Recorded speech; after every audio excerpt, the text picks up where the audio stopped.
The desert sky was burning. Not the gentle kind of burning that tourists photograph from hotel balconies and post with captions about gratitude and living their best lives. This was the kind of burning that makes you feel small. The kind that stretches orange and violet and deep, ancient red across the entire horizon, like God took a match to the atmosphere and decided to let it smolder. Scottsdale sunsets do that. They don't set quietly. They rage.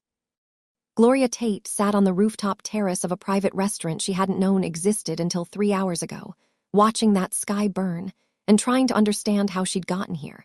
Not here as in this rooftop. She understood the logistics of that. A black car had picked her up from her apartment in Old Town, driven her 12 minutes to a building with no signage, and an elevator had delivered her to this terrace where a single table was set for two. White linen. Candles that the wind couldn't touch because they were encased in glass. A bottle of wine she couldn't pronounce and wouldn't dare ask the price of. No, she understood the how. What she didn't understand was the why. Why was she here, sitting across from Min Jun-yoon, a man whose name made boardrooms go quiet, whose reputation preceded him like a cold front rolling in off the Pacific, on the 11th night since they'd met? Why had he invited her? Why had she said yes? And why, despite every rational thought she'd had since accepting, did she feel like she was exactly where she was supposed to be? Min Jun sat across from her. He wore a charcoal suit with no tie, the top button of his shirt undone, which for him was practically casual. His black hair was pushed back from his forehead. His hands rested on the table, still and precise, the way everything about him was still and precise. He was watching the sunset too, but his face gave nothing away. It never did. That was the thing about Min Jun-yoon that nobody talked about, or maybe everybody noticed, but nobody had the nerve to mention. He never smiled. Not once, not in 11 days, not when his associates laughed too loud at dinner parties and slapped each other on the back and ordered another round. Not when a deal closed and his team celebrated. Not when someone told a joke or paid him a compliment or tried, desperately, the way people do around powerful men, to earn his approval. And not when Gloria sang. That was the part that stuck with her, because Gloria had seen what her voice did to people. She'd watched grown men cry in church pews. She'd seen women close their eyes and sway like the melody was holding them upright. She'd seen strangers mouth the words to songs they'd never heard before because something in her voice made them feel like they already knew the words. Her voice was the one gift she'd never doubted, even when she doubted everything else about herself. But when she'd sung at the private event where they first met, when she'd stood on that small stage and poured herself into 3 songs, the last one a song she'd written from the wreckage of her own heartbreak, Min Jun's face had stayed the same. Calm, controlled, unreadable, like a man who had decided a long time ago that joy was something he couldn't afford. Except she'd caught something. From the stage, under the lights, while her voice climbed into the high notes of her original song, she'd looked out into the audience and found him. He was standing at the back of the room, slightly apart from everyone else, a glass of something dark in his hand, and his face was still, but his eyes weren't. His eyes were doing something she couldn't name, something that looked like hunger, or recognition, or pain, or all 3 braided together into a single, unblinking stare that made her fingers falter on the guitar strings for half a second before she recovered. Nobody else would have caught it, but Gloria caught it, because Gloria had spent her whole life reading the things people tried to hide. Now, on this rooftop, 11 days later, with nobody else around and the sky burning down around them, she decided she was done wondering. She set her glass down. The wine was extraordinary, something dark and French and layered, but she wasn't interested in wine right now. She leaned forward, placed both hands flat on the white linen, and looked Min Jun dead in the eyes. "Can I ask you something?" Min Jun's gaze shifted from the skyline to her face. He didn't blink. He didn't nod. He just waited, the way he always waited, like patience was a weapon and he'd mastered it. "Why don't you ever smile?" The question landed on the table between them like a stone dropped into still water. Gloria watched the ripple hit him. It was subtle, almost invisible, but she saw it. His jaw tightened. Just barely. The muscle along the side of his face flexed once and then locked. His fingers, which had been resting on the table, curled inward by a fraction of an inch. And his eyes, those dark, still, unreadable eyes, shifted away from her for the first time all evening. He looked out toward the Scottsdale skyline. The sky was deepening now, the orange giving way to purple, the purple bleeding into the first bruise of night. Gloria waited. She didn't fill the silence. She'd learned a long time ago, singing in churches and performing on stages and surviving a man who weaponized words, that silence was a language too. And sometimes it said more than anything. Min-jun was quiet for a long time.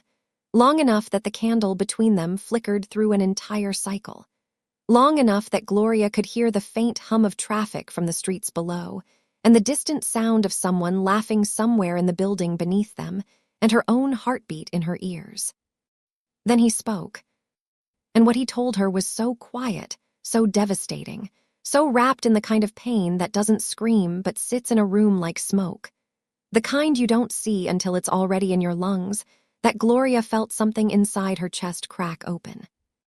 He told her about an 8-year-old boy standing on a porch, holding a drawing. He told her about a car pulling out of a driveway and disappearing around a corner. He told her about waiting 3 hours on that porch, holding that drawing, believing the way only children can believe that if he just waited long enough, she would come back. She didn't come back. And then he told her what his father said to him that night. The sentence that rewired his entire nervous system, that taught an 8-year-old boy to lock every door inside himself and throw away every key. Stop crying. Yoon men don't cry, and they don't smile at people who leave. Min-jun looked back at Gloria. His eyes were glassy. Not crying, Min-jun Yoon did not cry in front of people, perhaps did not cry at all, but glassy. Like the tears were there, behind the glass, pressing against it. I stopped smiling that day, he said. Not because my father told me to, because I decided that if I never smiled at anyone, it wouldn't hurt as much when they left. He paused. The muscle in his jaw worked again. Everyone leaves, Gloria. Gloria didn't realize she was crying until she felt the tear hit the back of her hand. She looked down at it, surprised, and then looked back up at him. This man. This impossible, guarded, armored man who ran a billion-dollar empire and made grown men nervous and hadn't smiled in 23 years because an 8-year-old boy made a decision on a porch in Washington state, and the man he became never overruled it. She reached across the table and took both of his hands. He flinched, actually flinched at the contact, but he didn't pull away. Gloria looked at him and said something she had never said to anyone in her life. Not to Wesley, who had demanded it from her daily. Not to her mother, who had earned it and deserved it. Not to any man in any moment ever. I'm not everyone, she said, and I promise you I will never leave you. Min-jun looked at her. His lip trembled for just a second, a fracture in the mask, a hairline crack in 23 years of concrete. And then, barely, just barely, the corner of his mouth lifted. It was not a smile. It was the ghost of one. The memory of what a smile used to feel like, surfacing for just a moment before diving back down. But Gloria saw it, and she knew what it cost him. Here's the thing, though. That promise, those 6 words, nearly destroyed them both. That promise almost cost Gloria everything she'd rebuilt since leaving Atlanta. It almost brought Min-jun's empire to its knees. It dragged both of them through a fire that neither of them saw coming. And to understand why, to understand how a promise made on a burning rooftop in Scottsdale could detonate 2 lives, we need to go back 11 days. 11 days earlier, Gloria Tate was standing in a bathroom at the Scottsdale Palomar Resort, staring at herself in a mirror and giving herself the kind of pep talk that only women who have rebuilt their lives from rubble know how to give. You sound good, you look good. You're going to walk out there, sing 3 songs, collect your check, and go home. That's it. That's the whole thing. She adjusted the strap of her black dress, simple, fitted, elegant enough for a high-end event, but not so expensive that she'd panic if she spilled something on it. Her locks were pulled up and pinned, exposing the line of her neck, and her makeup was minimal because Gloria had learned a long time ago that her face didn't need much help. What it needed was rest, and she'd actually gotten some for once, and it showed. She was 26 years old. She had warm brown skin that caught light like it was doing it a favor. She had a voice that could silence a room, and tonight she was going to use it. The event was a private dinner hosted by something called the Yoon Group, a Korean-American conglomerate that Gloria's booking agent had described as very serious people with very serious money. The gig paid $4,000 for 3 songs. Gloria had almost dropped her phone when she saw the number. That was more than she made in a month doing vocal coaching sessions and the occasional wedding performance. She'd moved to Arizona from Atlanta 8 months ago with 2 suitcases, her car, and the kind of emotional damage that doesn't show up on an X-ray. She'd left behind a man named Wesley Porter who had spent 3 years systematically dismantling her confidence, her finances, and her sense of self. She'd rebuilt slowly, carefully, brick by brick. The vocal coaching, the small gigs, the apartment in Old Town that she could barely afford, but that was hers, entirely hers and nobody else's. $4,000 for 3 songs. She'd have been a fool to say no. The event was in one of the resort's private ballrooms, intimate, maybe 60 people, all of them radiating the particular energy of wealth that doesn't need to announce itself. Gloria had performed for crowds like this before. They were the hardest audiences. Rich people didn't clap because they were impressed. They clapped because it was expected. The trick was to make them forget they were rich for 3.5 minutes. Make them feel something that money couldn't manufacture. Gloria walked to the small stage. A single stool, a microphone, a monitor. She'd requested no backing track for the first 2 songs, just her voice and a guitar. The 3rd song, her original, she'd perform with a pre-recorded arrangement. She'd produced herself in her apartment using software and headphones and sheer stubbornness. She sat down. She adjusted the microphone. She looked out at the room. And she saw him. Min Jun-yoon was standing at the back of the room, slightly apart from the clusters of guests who were finding their seats. He was tall, taller than she'd expected for some reason, maybe 6'1", and he had the kind of build that suggested discipline rather than vanity. Sharp cheekbones, a jaw that could have been carved, dark eyes that were already fixed on her with an intensity that made the back of her neck prickle. She didn't know who he was yet. She just knew that he was watching her like he'd been waiting for her, which was absurd because they'd never met. She sang. The first song was a jazz standard, My Funny Valentine, stripped down, slowed down, reharmonized in a way that made it feel less like a love song and more like a eulogy. She watched the room go quiet. Good. The second song was a soul classic, Etta James, I'd Rather Go Blind, which Gloria had been singing since she was 15 and which she could deliver in her sleep, but chose not to because every performance deserved her full presence. The room leaned in. Better. The 3rd song was not on the set list. The client had approved 3 covers, but Gloria always ended with something original. It was her signature. It was her rule. If they wanted a jukebox, they could hire one. She introduced the song simply. I wrote this one. It's called Still Water. She pressed play on the arrangement. A soft piano line, a bass note that hummed in your chest, and then her voice, climbing, reaching into the part of the melody where words stop being words and become something physical, something that lives in the air between the singer and the listener like a shared breath. The song was about leaving, about walking away from someone you loved because staying was killing you. About the moment you close the door and the silence on the other side is so loud it sounds like screaming. Gloria sang it with her eyes mostly closed, but at one point during the bridge she opened them, and she found him again, Min Jun, still standing at the back, still watching, and his face, she would think about this for days afterward, his face was completely still. No reaction, no movement, nothing. But his eyes were drowning. The song ended, the room erupted. A standing ovation. Gloria smiled, thanked them, and stepped off the stage. Her hands were trembling slightly, they always did after a performance. The adrenaline needed somewhere to go. She was heading toward the side exit when a young man in a sharp suit intercepted her. Korean-American, maybe late 20s, with round glasses and an earpiece that suggested he was someone's assistant. Miss Tate, Mr. Yoon would like a word. Gloria followed him through a corridor and into a private lounge. The room was small, tasteful, lit by a single floor lamp and the ambient glow of the Scottsdale night through a floor-to-ceiling window. Min-jun was standing by that window, his back to her. When the assistant closed the door, Min-jun turned around. Up close, the stillness of his face was even more pronounced. It wasn't blankness. Gloria had seen blank faces, had lived with a man whose face went blank before he said the cruelest things. This was different. This was control, intention. A man who had decided exactly how much of himself the world was allowed to see, and the answer was almost nothing. "You changed one of the songs," he said. His voice was low, not cold, not warm, precise. "The third one wasn't on the set list." Gloria's heart was hammering, but she kept her face even. "I always end with something original. It's my signature." "You didn't clear it with the event coordinator?" "No." "Why not?" "Because if I'd asked, they would have said no.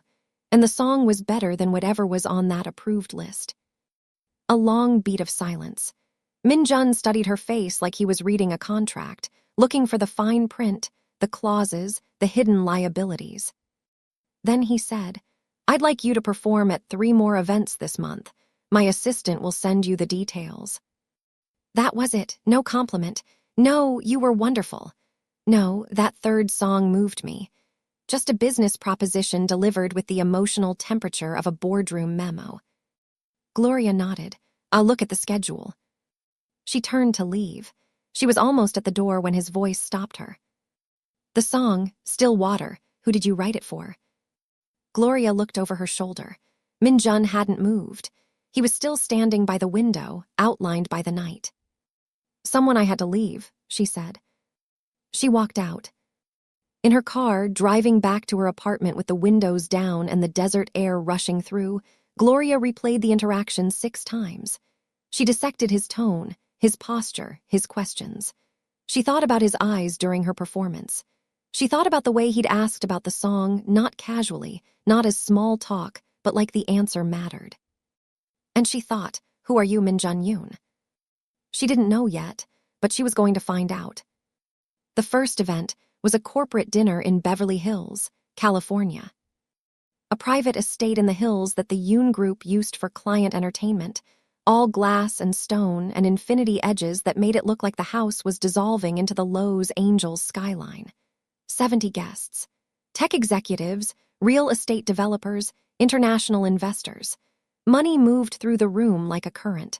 Gloria could practically hear it humming. She performed her 3 songs. This time, she cleared the third original with Derek Bay, Min-jun's assistant, the young man with the round glasses. Derek had smiled when she'd asked and said, "Mr. Yoon already told me to approve whatever you want to play." That stopped her for a second. She filed it away. After the performance, Min-jun found her near the bar. He was holding a glass of water, not alcohol, she noticed. He asked her where she learned to sing.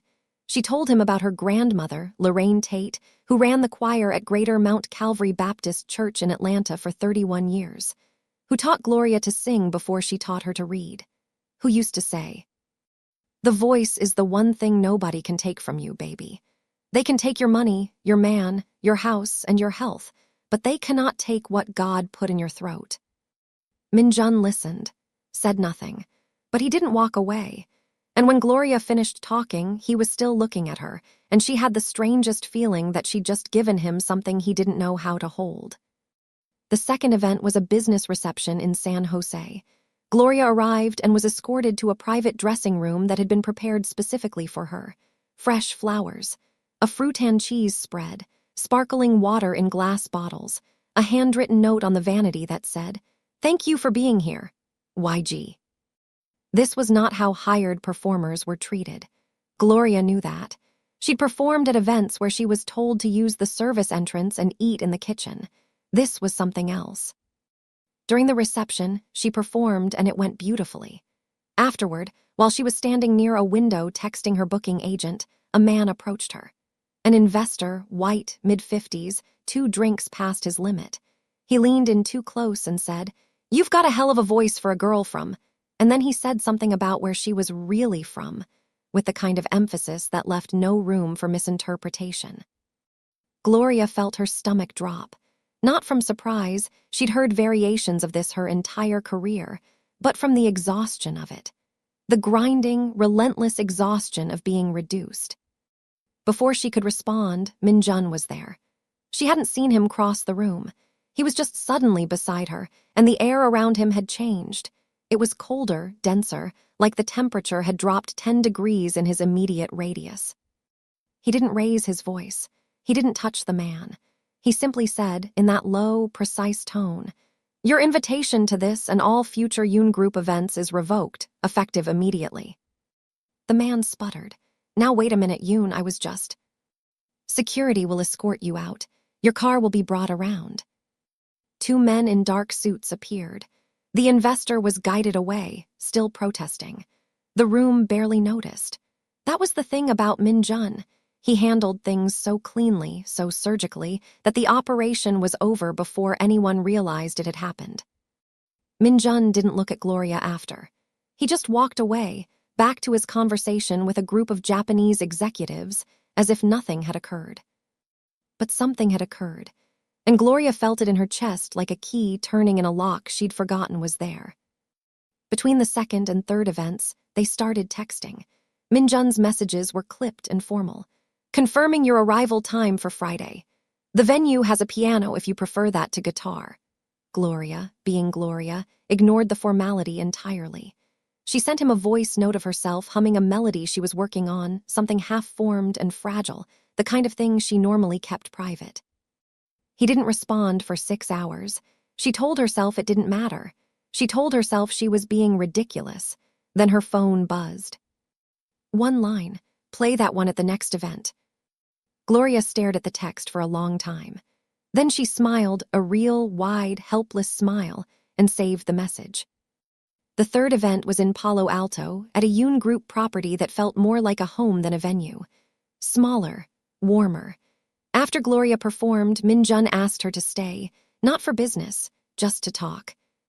They sat outside on a terrace overlooking a garden that smelled like jasmine and eucalyptus. The Northern California night was cool and quiet. Gloria, unable to help herself, started asking him real questions. Not about work, about him. "What's your favorite food?" "Doenjang-jjigae. My grandmother made it." "Favorite city?" Long pause. "Lisbon." "Siblings?" "No." "Pets?" The faintest flicker of something in his eyes. "I had a dog when I was young, a Jindo, named him Baram." "What happened to him?" "My father gave him away. He said animals were a distraction." Gloria's heart clenched. She didn't say she was sorry, she sensed he would hate that. Instead she said, "Baram, that means wind, right?" Min-jun looked at her. For the first time, she saw surprise on his face, genuine, unguarded surprise that cracked through the mask for a full second before he recovered. "You speak Korean." "I know about 12 words. My friend in Atlanta was Korean. She taught me the important ones." Gloria paused. "Wind is important." Something moved behind Min-jun's eyes, something warm, but his face didn't change. As she was leaving, he walked her to her car. The night was quiet. She could hear crickets and somewhere in the distance, a fountain.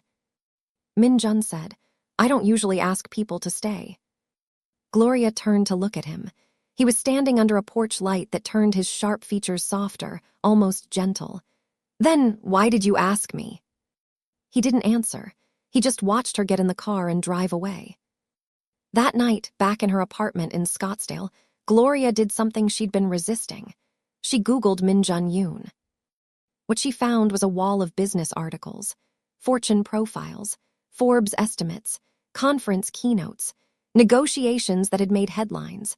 A man who had inherited a company at 24 after his father's sudden cardiac arrest and turned it into one of the most formidable private business empires on the West Coast. Automotive manufacturing, commercial real estate development, international finance. The Yoon Group had tentacles everywhere, and Min-jun sat at the center of it like a spider who'd built the web so perfectly that he never needed to move. People called him cold, calculating, ruthless in negotiation, untouchable. He had no public relationships, no scandals, no social media presence. He was, by all accounts, a ghost in a suit, visible only when he chose to be, and what he chose to show was only ever business. Then she found the photo. It was from a news article 7 years old. Min-jun at his father's funeral. He was 24, standing alone at the gravesite. No family beside him, no hand on his shoulder. Just Min-jun in a black coat, standing over a hole in the earth that held the man who'd made him. And his face showed nothing. Gloria stared at that photo for a long time. Then she closed her laptop, lay back on her bed, and stared at the ceiling. She knew what it looked like when someone had walled themselves off from the world. She knew it because she'd done it herself, for years, behind Wesley's closed doors. The difference was that Gloria had escaped her walls. Min-jun was still inside his. Min-jun invited Gloria to a fourth event, but this one wasn't business. It was a private dinner, just the two of them. A penthouse restaurant in San Francisco with floor-to-ceiling windows and a view of the bay that made the city look like it was floating on dark water. Gloria wore a deep green dress that she'd bought specifically for the occasion, and then spent 20 minutes trying to convince herself she hadn't. Min-jun was wearing something slightly less formal than usual, a dark sweater over a collared shirt, no jacket. For him, this was practically undressed. He pulled her chair out. He asked what she wanted to eat instead of ordering for her. He poured her wine and waited until she tasted it before he poured his own. These were small things, tiny things, but Gloria understood that for a man who controlled everything, who moved through the world with the precision of a machine, choosing to yield on even the smallest details was seismic. During dinner, she pushed further. She asked about his childhood. Min-jun tensed, his shoulders pulled back slightly, but he answered. He told her about growing up, structured. His father, Yoon Sang-ho, had been a first-generation immigrant who arrived in the United States at 22 with $800 and a mechanical engineering degree from Seoul National University. He started with a single car dealership in Bellevue, Washington.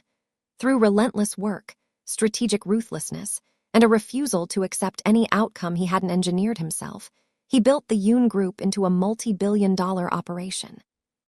Min-jun was his only son. He was groomed to take over from the age of 10. There were no days off, no sleepovers, no little league, just tutors and business dinners he was required to attend, and weekends spent at the company offices learning operations while other kids rode bikes. His father's philosophy was simple. The world is a machine. You are either the one who builds the machine or the one who gets crushed by it. There is no in-between. "What about your mom?" Gloria asked.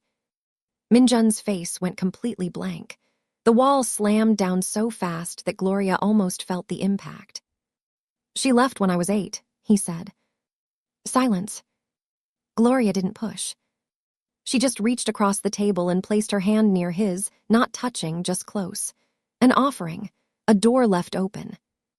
Min-jun looked down at her hand. His jaw worked. He didn't move, but he didn't pull away. After dinner, they walked to the valet. The San Francisco night was cool and sharp, the kind of cold that clears your head. Gloria was about to say something about the food when a woman stepped out of the shadows near the restaurant entrance. She was Korean, elegantly dressed, mid-50s, with silver-streaked hair pulled into a low chignon and the kind of bone structure that made it clear she had once been strikingly beautiful. She still was. "Min-jun," she said. Min-jun froze. Gloria had never seen him freeze before. The man who moved through the world like nothing could touch him went absolutely rigid, every muscle in his body locking at once. "It's been a long time," the woman said. Her voice was careful, measured, but underneath it Gloria could hear something fragile, something that was trying very hard not to break. Min-jun's voice went ice cold, colder than Gloria had ever heard it. Not long enough. The woman's eyes shifted to Gloria, then back to Min-jun. "We need to talk. It's about the company." Min-jun took Gloria's arm firmly, not roughly, but with a grip that communicated urgency, and walked her to the car without another word. He opened the door for her, waited for her to get in, and then got in beside her. He said nothing to the driver. The car pulled away. They drove in silence for 2 blocks. Min-jun stared straight ahead. His jaw was locked. His left hand, resting on his knee, was trembling slightly. Gloria noticed. She didn't mention it. Finally, she asked quietly, "Who was that?" Minjun didn't look at her. His voice was flat, empty, stripped of everything. "My mother." The rest of the drive was silent. Back in Scottsdale the next day, Gloria's phone rang from an unknown number. She almost didn't answer. She'd been screening calls for 8 months, ever since she'd left Atlanta, because some part of her had always known this call would come. "Gloria." Wesley's voice, smooth as silk, warm as poison. "Hey, Glo, I've been worried about you. Just wanted to check in. Make sure you're okay." Her throat closed. 8 months of distance, 8 months of rebuilding, 8 months of convincing herself she was free, and the sound of his voice collapsed it all in 3 seconds. "Don't call me again," she said. "Gloria, baby, She hung up. Her hands were shaking. She stared at her phone for a long time, then set it face down on the table and pressed her palms flat against the surface until they stopped trembling. She didn't tell Minjun. Over the next few days, Minjun pulled back. The texts stopped. A dinner they'd planned was canceled with a single message from Derek. "Mr. Yoon sends his apologies. Something has come up." The warmth, the small, hard-won, barely there warmth that Gloria had started to feel from him, went cold. Like a door that had been cracking open suddenly slammed shut and was bolted from the inside. Gloria didn't chase him. She knew what shutting down looked like. She knew the architecture of emotional withdrawal intimately because she'd built her own version of it during the worst years with Wesley. You pull back. You go quiet. You convince yourself that the silence is protection when really it's a cage. She gave Minjun space. It cost her something, but she gave it. Then Derek called her, not from Minjun's phone, from his own. "Ms. Tate, I'm sorry to contact you like this, but I'm worried about him." Derek told her that Minjun hadn't been himself since the encounter with his mother in San Francisco. He wasn't sleeping. He was working 20-hour days. He'd snapped at 3 senior executives in a meeting, something he never did because Minjun's power had always come from his composure, not his temper. And then Derek told her something that no one outside Minjun's inner circle knew.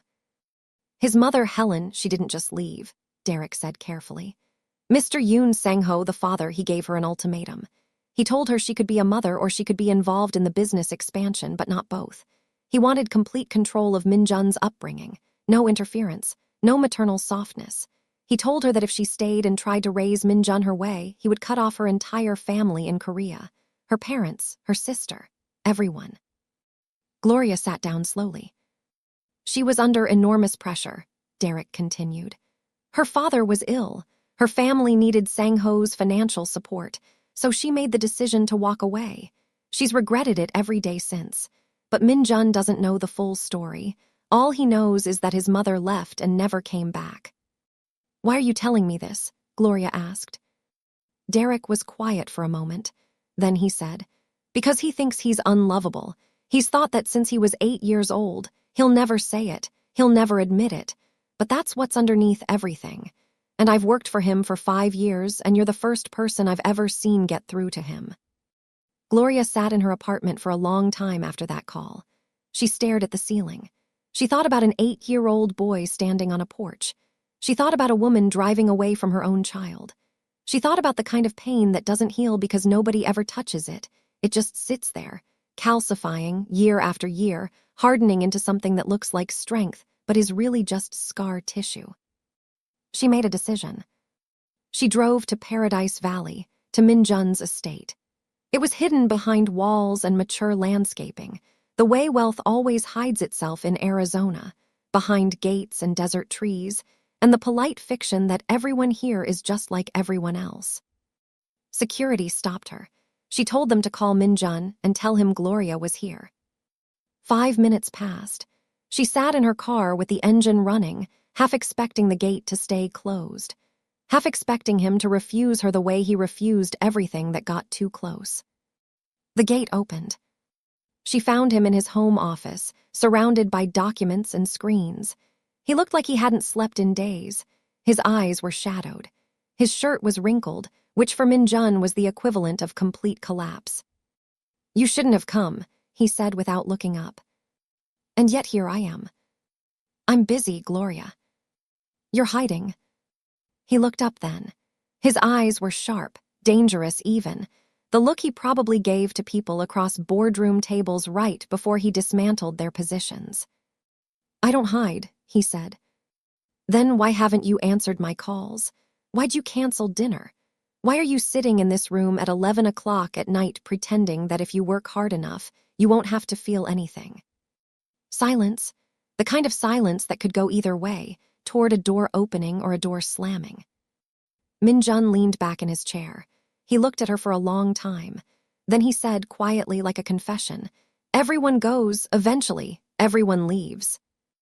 Gloria sat down across from him. She didn't break eye contact.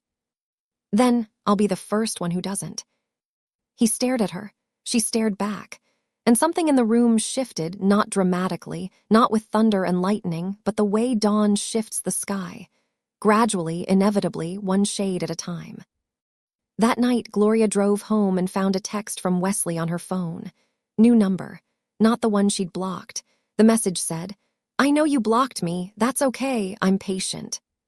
She deleted it, but the anxiety settled into her chest like a stone, and she lay awake until 3 in the morning, listening to the silence of her apartment and trying to convince herself that silence meant safety.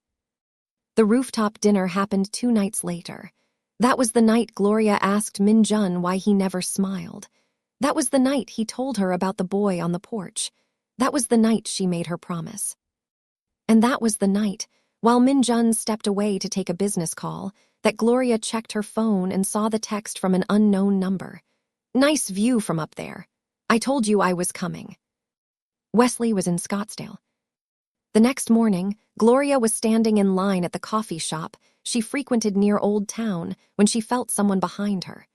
She turned around, and there he was. Wesley Porter, 6'2", lean, handsome in the way that dangerous men are often handsome, symmetrical features, easy smile, the kind of warmth in his eyes that you don't realize is manufactured until you've already trusted it. He was wearing a linen shirt and jeans, and he looked like he'd stepped out of a catalog, and for one terrible second, Gloria's body responded before her mind could catch up. Her heart rate spiked. Her stomach dropped, not from attraction, from fear. The body remembers before the brain does. "Glow," he said, smiling. "Don't panic, I just want to talk." "How did you find me?" "It's not hard to find someone when you know what to look for." He held up his hands. "I'm not here to cause problems. I went to therapy. I did the work. I'm different." "You're not different, Wesley. You're just in a different state." His smile stayed in place, but his eyes shifted. A hardening. A flash of the thing that lived underneath the charm. 5 minutes, that's all I'm asking." "No." "Gloria." "No." She stepped out of line. She walked toward the door. His voice followed her, low enough that no one else would hear but loud enough to stop her. "I know about your friend, the Korean guy, the rich one." A pause. "I'm not leaving without you." Gloria walked out. She drove to her apartment. She deadbolted the door, sat on her couch, and pulled her knees to her chest. Her hands were shaking again. She didn't call Min Jun. She didn't want to bring her past into whatever this was. She thought she could handle it alone. She'd been handling everything alone for 8 months. For years before that, even while she was with Wesley, she'd been alone, just alone with someone standing next to her, which was the loneliest kind of alone there is. Meanwhile, Min Jun was fighting his own war. Helen Yoon had resurfaced with lawyers. She was claiming that Sang-ho had altered the original company charter before his death to cut her out of her rightful stake in the Yoon Group. She wanted 30%. She was filing a formal claim. Min Jun was furious. The anger radiated off him like heat off asphalt, silent, distorting, dangerous. He saw this as the ultimate betrayal. The woman who abandoned him, now coming back for money. His business advisors in Bellevue were urging him to settle quietly. Min Jun refused. He wanted to fight it publicly. He wanted the world to see what she was. Derek warned him, "If this goes public, the media will dig into everything. Your personal life, your relationship with Gloria, everything." "I don't have a relationship." Minjun said flatly.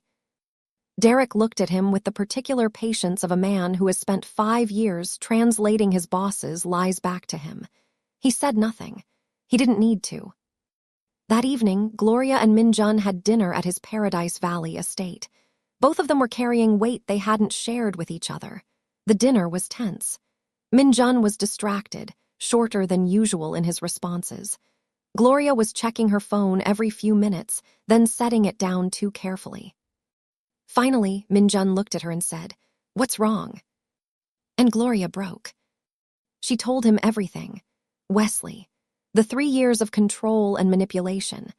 How he'd monitored her phone, isolated her from friends, questioned every dollar she spent and every minute she couldn't account for.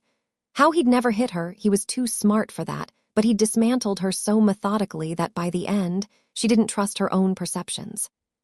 She told Minjun about the night she left, packing 2 suitcases while Wesley was at work, driving to Arizona without stopping because she was afraid that if she stopped, she'd turn around. And she told him Wesley was in Scottsdale, now looking for her. Minjun's transformation was immediate and total. The distraction, the short temper, the self-absorbed focus on his own problems, it all evaporated. What replaced it was something Gloria had only glimpsed before, the cold, precise, terrifying focus that made powerful men nervous. His voice dropped. His eyes went flat. "He won't come near you again," Minjun said. "Minjun, please don't. I'm not going to do anything violent." His voice was calm, absolute. "But I will make it very clear to this man that you are not alone anymore." He picked up his phone and made a single call. Within an hour, a private security detail was assigned to Gloria. A driver, a point of contact, someone watching always discreetly and professionally. Gloria sat in Minjun's kitchen that night, a kitchen that probably cost more than her entire apartment building, and felt something she hadn't felt in years. Not just safety, not just protection, something deeper and more fundamental. The feeling of being seen by someone who had the power to act on what they saw. She looked at Minjun, who was across the kitchen making tea with the quiet efficiency he brought to everything, and she thought, "You have no idea what you just did for me. You have no idea what it means to feel safe." Wesley did not take the hint. 3 days after the security detail was assigned, he showed up at Gloria's apartment building. He walked through the lobby like he owned it, past the front desk, toward the elevator. Security intercepted him before he reached it. The encounter was loud. Wesley raised his voice, not screaming, never screaming, because Wesley was too calculated for that, but loud enough that residents in the lobby turned to look. He called Gloria's name. He said she was making a mistake. He said she was hiding behind some rich man, and that this isn't over. Security escorted him out. The incident was reported to Minjun's team within the hour. Minjun responded the way Minjun responded to everything, with surgical precision. His lawyers drafted a formal cease and desist. They filed for a restraining order on Gloria's behalf. The documents were delivered to Wesley's hotel room by a private courier before midnight. Wesley, cornered and humiliated, did something desperate. He contacted a gossip blog, one of those parasitic outlets that lives on rumor and spite, and fed them a story. The headline read, "Korean billionaire's new girlfriend, gold digger from Atlanta running from her past." He provided photos of Gloria from their relationship, images she hadn't consented to, taken during a time she was trying to forget. He twisted the narrative so completely that the woman in the article was unrecognizable. A schemer, a social climber, a woman using her body and her voice to claw her way into a rich man's life. The story went semi-viral. Not mainstream news, but enough. Enough that Gloria's phone started buzzing with messages from people she hadn't spoken to in months. Enough that the comments section filled with the kind of cruelty that strangers specialize in, reducing a woman they'd never met to a collection of assumptions based on her race, her background, and the man she was associated with. Gloria saw the article at 2 in the morning. She'd been unable to sleep and made the mistake of checking her phone. She read the headline. She read the comments. She read what Wesley had said about her, the version of her he'd constructed, the Gloria he'd always wanted her to be. Small, desperate, nothing without him. She called Minjun. It was the first time she'd ever called him crying. "I should leave," she said, her voice breaking. "I'm ruining your life. The article, the attention, you don't need this. Your company doesn't need this." Minjun's response was immediate. No hesitation, no calculation. "You promised me you would never leave. Did you mean it or not?" Gloria went quiet. She pressed her hand over her mouth to muffle the sob. "Did you mean it?" he repeated. "I meant it."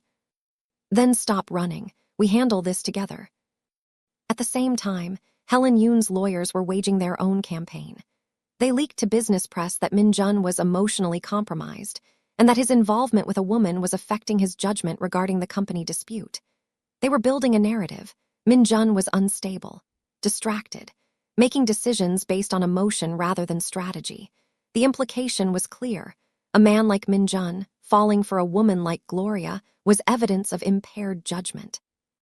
Minjun was now fighting on two fronts, Wesley from one direction, his mother from the other, both of them trying to take something from him and both of them using Gloria as leverage. He wasn't sleeping. Derek could see it, the shadows under his eyes, the shorter fuse, the way Minjun stood at his office window for long stretches, staring at nothing. Derek had seen Minjun under pressure before. He'd watched him navigate hostile takeover attempts, regulatory challenges, and the death of his father. But he'd never seen him like this. Because this time, the thing under threat wasn't a company or a deal. It was a person, and Minjun didn't have a playbook for that. Gloria showed up at Minjun's office unannounced. She walked past the receptionist, who had been told by Derek to let her through, and found Minjun at his desk, surrounded by legal documents. She didn't come with comfort. She came with fire. "You need to stop," she said. He looked up. "Stop what?" "Trying to fight everything alone. Trying to be the only person in the room who handles things. You're doing the same thing you've done your whole life, carrying it all yourself because you don't trust anyone else to help." "I don't need help." "You don't need help." She repeated it back to him, flat, letting him hear how it sounded. "Minjun, I know what it's like to think you have to carry everything yourself. I did it for years with Wesley and it almost broke me. It did break me. I had to put myself back together piece by piece in a city where I didn't know anyone. So don't tell me you don't need help. I know what that lie sounds like because I used to tell it to myself every single day." Minjun stared at her. His jaw was tight. His eyes were hard. But he didn't interrupt her and he didn't look away, and Gloria knew that for Minjun, that was as close to listening as he got. She stepped closer. "You're so scared of people leaving that you push everyone away before they get the chance. Your mother left, so you decided everyone would. Your father taught you that strength means standing alone, so you've been standing alone for 23 years. But I'm still here, Minjun. I'm standing right here. So what are you going to do about it?" The office was quiet. The hum of the building. The distant sound of a phone ringing somewhere down the hall. The breath between two people who were terrified of the same thing, being left, and were choosing, despite that terror, to stay. Minjun looked at her, and for the second time since she'd known him, the corner of his mouth lifted. Barely, just a ghost. But it was there. Minjun's legal team didn't just file the restraining order against Wesley. They investigated him. Thoroughly. Methodically. The way Minjun investigated everything, leaving no stone unturned because an unturned stone was a liability. What they uncovered was damning. Wesley Porter had a pattern. 3 previous girlfriends before Gloria, all of whom he had manipulated and financially exploited. One woman in Charlotte had given him access to her savings account. He drained $16,000 before she realized what was happening. Another in Houston had co-signed a loan for him that she was still paying off 2 years after they'd broken up. The third, in Miami, had filed a police report that was mysteriously dropped. 2 of the 3 women were willing to provide formal statements. They'd been waiting, the way survivors often wait, for someone to ask, for someone to believe them, for someone with enough resources to make the asking matter. Minjun's lawyers compiled the evidence and arranged a meeting with Wesley at his hotel. They presented him with a choice. Leave Arizona permanently, delete all photos of Gloria, never contact her again, and sign a legal agreement to that effect, or face a coordinated legal case from multiple victims, including fraud charges related to financial exploitation. That would follow him for the rest of his natural life. Wesley's lawyer, a budget attorney he'd hired off the internet, took one look at the evidence and advised him to sign. Wesley tried to negotiate. Min Jun's lawyers told him this was not a negotiation. Wesley signed. He was on a flight back to Atlanta by morning. Gloria got the call from Min Jun's attorney at 9 a.m. She was sitting at her kitchen table with a cup of coffee she hadn't touched, staring at the morning light coming through the window. The attorney explained, in clear and professional terms, that Wesley Porter had signed a binding agreement and left the state. Gloria said, "Thank you." She hung up. She set the phone down, and she sat on the edge of her bed and cried not from sadness, not from fear, but from the overwhelming, tidal, full-body relief of being truly free for the first time in years. The kind of crying that doesn't have words. The kind that comes from a place deeper than language, where the body finally releases what the mind has been holding. She cried until she was empty. Then she washed her face, made a fresh cup of coffee, and called Min Jun. "It's over," she said. "Yes," he said. A pause, then Gloria said, "Now deal with your mother." Min Jun was quiet for a long time. Gloria could hear him breathing. She could picture him standing at a window somewhere, staring at a skyline, his face giving nothing away. "I don't know how," he said. It was the most honest thing he'd ever said to her. "You don't have to know how. You just have to show up." With Gloria's encouragement, Min Jun agreed to meet Helen Yoon one more time before the legal battle went public. Not through lawyers, face to face. The meeting was arranged at a private conference room in a hotel in Bellevue, Washington, the same city where Min Jun grew up. The same city where, 23 years ago, a woman drove away from a boy on a porch. Min Jun flew up alone. Gloria offered to come. He told her this was something he needed to do by himself, and she understood, because she knew the difference between being alone and needing to be alone, and this was the latter. Helen was already in the conference room when Min Jun arrived. She was sitting at the table with a folder in front of her. No lawyers this time, just her. She didn't start with a legal claim. She started with a letter. She slid a yellowed envelope across the table. Min Jun looked at it but didn't touch it.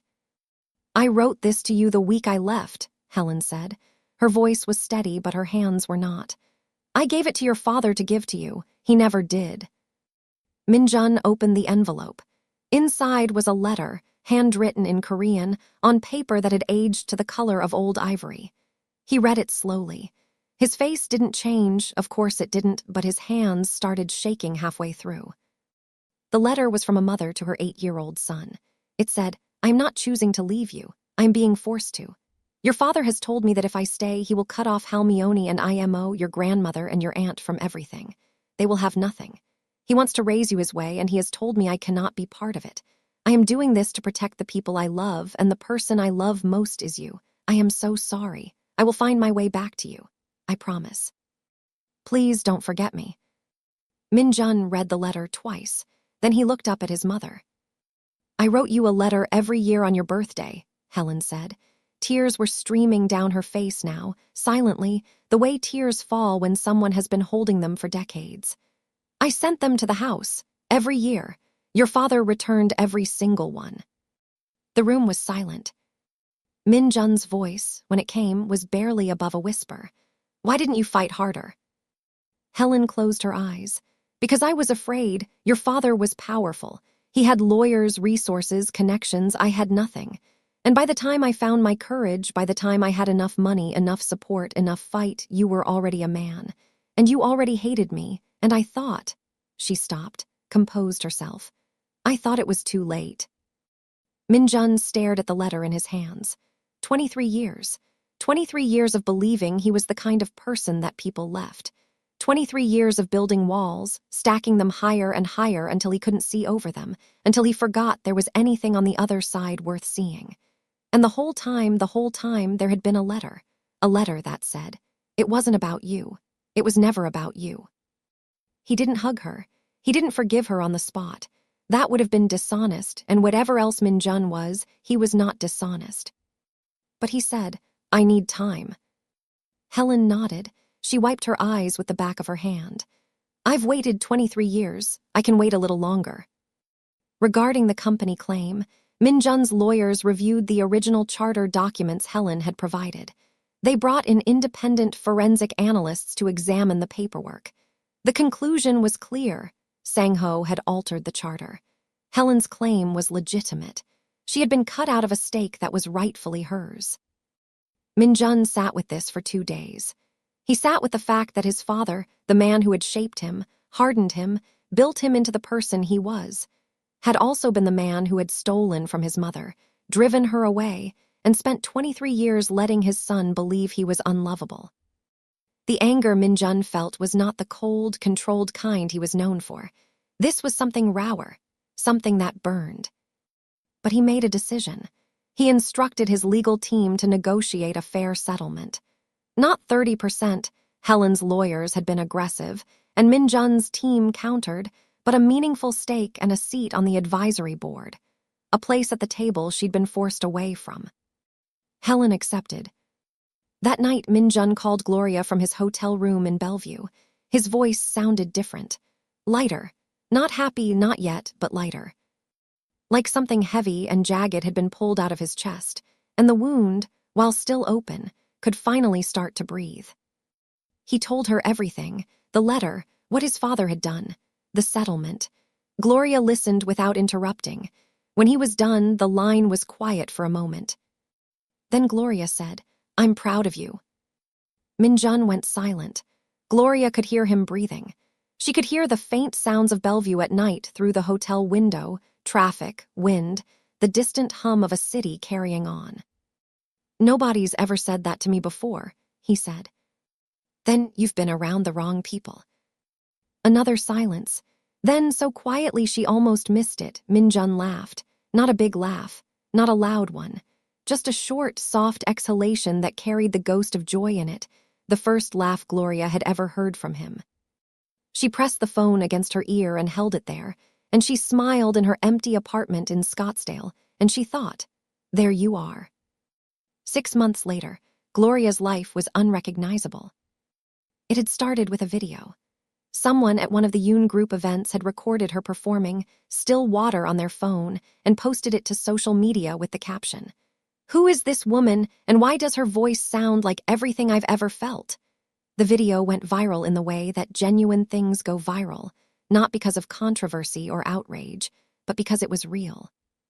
Because Gloria's voice, stripped of studio production and digital polish, was the kind of voice that made people stop scrolling and listen. Really listen. Within a week, she had 300,000 followers. Within a month, she'd been contacted by 7 labels. She signed with an independent outfit based in Los Angeles, a label that let her maintain creative control, that didn't ask her to change her sound or her image, that said, "We want you exactly as you are." Her first single was Still Here. She'd written it in her apartment in Scottsdale at 3 a.m, sitting on the floor with her guitar, thinking about promises and what it means to keep them. The song debuted to massive streaming numbers. Music reviewers used words like transcendent and once in a generation, and the kind of voice that makes you believe in God whether you want to or not. She was performing at venues she used to dream about. Real stages, real audiences, real sound systems that could carry her voice the way it deserved to be carried. But she hadn't left Scottsdale. She hadn't left Minjun. Not because she was dependent on him, not because she needed his money or his security or his name, but because she had made a promise on a rooftop under a burning sky, and Gloria Tate kept her promises. And because, the simpler, truer reason, she loved him. She loved this impossible, guarded, armored man who was slowly, painfully, bravely learning how to take the armor off. Minjun had changed too, not dramatically, not in a way that erased who he was or turned him into someone unrecognizable. He was still precise, still controlled, still the kind of man who walked into a room and rearranged its gravity. But the changes were there, in the spaces between, like new growth pushing through concrete.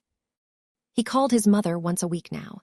The conversations were short, sometimes awkward, full of long pauses and careful words, but they were happening.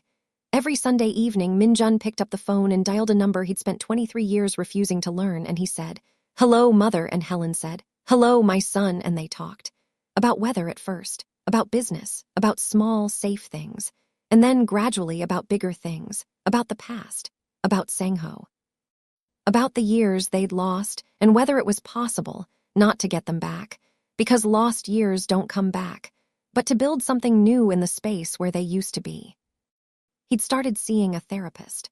Gloria had suggested it, and he'd initially resisted with the quiet stubbornness of a man who had spent his entire life believing that strength meant handling everything alone. But she'd worn him down, not with arguments, but with her own honesty. She told him about the therapist she'd seen in Atlanta after leaving Wesley. She told him how it felt to sit in a room with a stranger and say the things she'd been afraid to say out loud. She told him it wasn't weakness. It was the hardest thing she'd ever done. Min-jun went. He didn't talk about it much, but he went. Every Thursday at 4 o'clock, he left the office early and drove to an address in Scottsdale that nobody else knew, and he sat in a room with a woman named Dr. Park who spoke Korean and English and had the kind of patience that can hold a glacier and wait for it to melt. Derek noticed the changes. Of course he did. Derek noticed everything.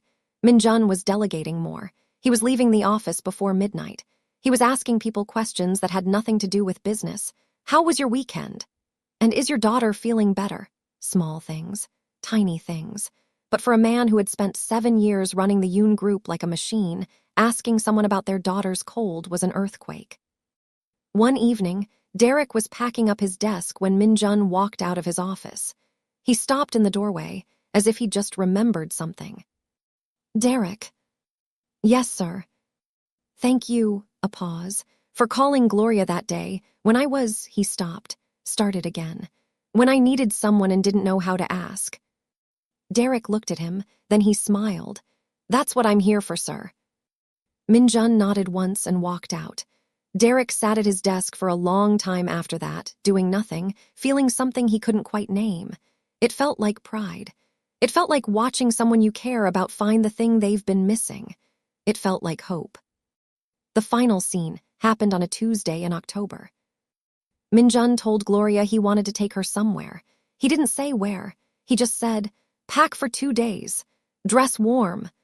Gloria, who had learned to trust his planning even when she didn't understand it, packed a bag and met him at the airport. They flew to Seattle. From Seattle, Min-jun drove them east, across the bridge, into Bellevue. Gloria watched the landscape change, the urban density giving way to residential streets, the trees thickening, the sky turning the particular gray of the Pacific Northwest that feels less like weather and more like a mood. Min-jun pulled up in front of a house. It was in a quiet neighborhood, older homes, large lots, the kind of street where you could hear birds. The house had been sold and renovated since he'd lived there. New paint, new windows, a different mailbox, but the porch was the same. The porch was the same. Gloria looked at Min-jun.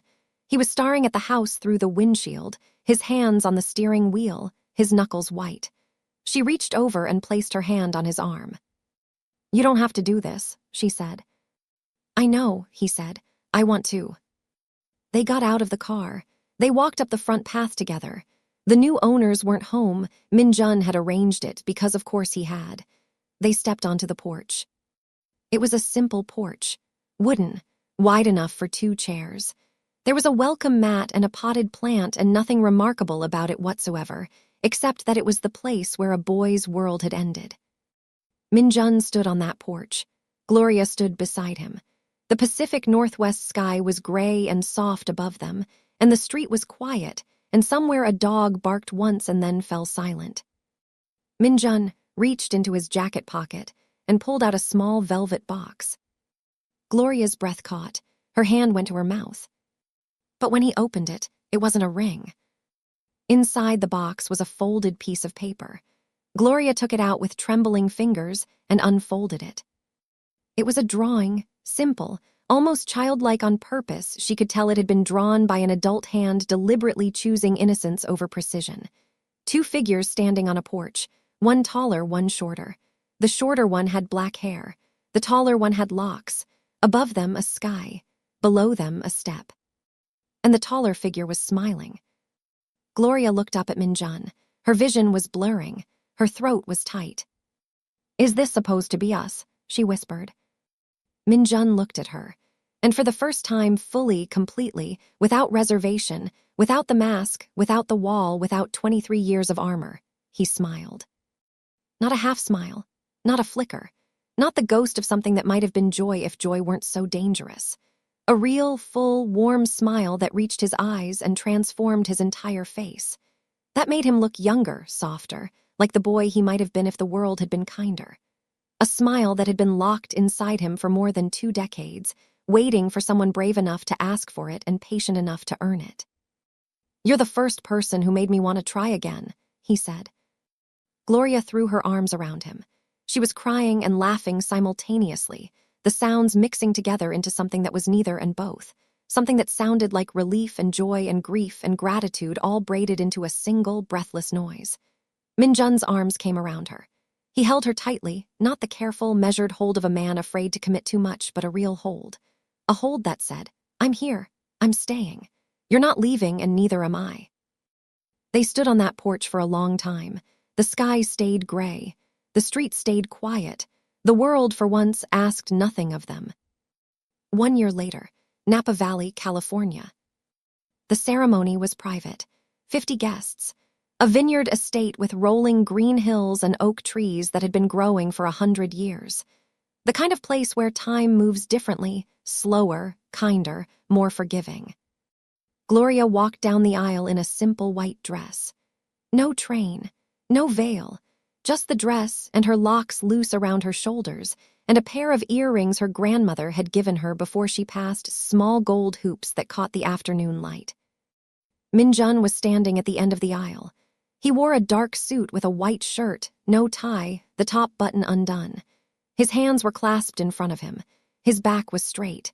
He looked exactly like the man Gloria had met 13 months ago, composed, controlled, precise. Except his eyes. His eyes were full. Helen Yoon was in the second row. She was wearing a blue dress and her silver-streaked hair was down. Tears were streaming down her face silently, the way they had in that conference room in Bellevue, except this time they weren't tears of grief. She was watching her son stand at the end of an aisle, waiting for the woman who had unlocked something in him that Helen had spent 23 years believing was lost forever. Beside her, an empty chair with a single white flower on it. Nobody had asked Minjun to place it there. He'd done it himself that morning without explanation. Helen understood. Derek was Minjun's best man.